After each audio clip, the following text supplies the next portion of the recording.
புதுச்சேரி அரசின் சாலை போக்குவரத்து கழக ஒப்பந்த ஊழியர்களின் பணி நிரந்தரம் செய்ய கோரியும் நிரந்தர ஊழியர்களுக்கு 7வது ஊதியக் குழுவின் பரிந்துரையை அமல்படுத்த வலியுறுத்தியும் ஒட்டுமொத்த ஊழியர்களும் அரசு பேருந்துகளை இயக்காமல் இன்று 2வது நாளாக வேலைநிறுத்த போராட்டத்தில் ஈடுபட்டு வருகின்றனர்.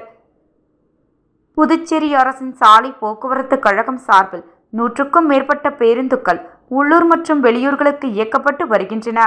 இங்கு மொத்தமாக 617 பேர் பணிபுரிந்து வருகின்றனர். இவர்களில் 354 பேர் நிரந்தர ஊழியர்களாகும். 263 பேர் ஒப்பந்த அடிப்படையிலும் பணிபுரிகின்றனர்.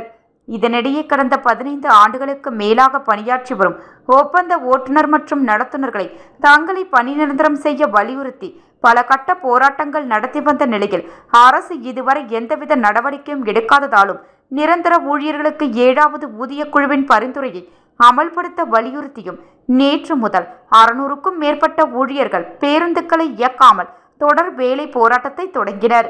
இன்று 2வது நாளாக பேருந்துகளை பணி மனைகளில் நிறுத்தி தங்களது போராட்டத்தை தொடர்ந்து வருகின்றனர். அரசு தங்களுக்கு பணி நிரந்தரம் செய்யும் வரை தொடர் வேலை நிறுத்தம் தொடரும் எனவும் அறிவித்துள்ளனர். இதனிடையே புதுச்சேரியில் தமிழக அரசு பேருந்துகள் மற்றும் தனியார் பேருந்துகள் வழக்கம் போல் இயங்குவதால் புதுச்சேரி அரசு சாலை போக்குவரத்து கழக ஊழியர்கள் போராட்டத்தால் பொதுமக்களுக்கு பெரிய அளவில் பாதிப்பு ஏற்படவில்லை.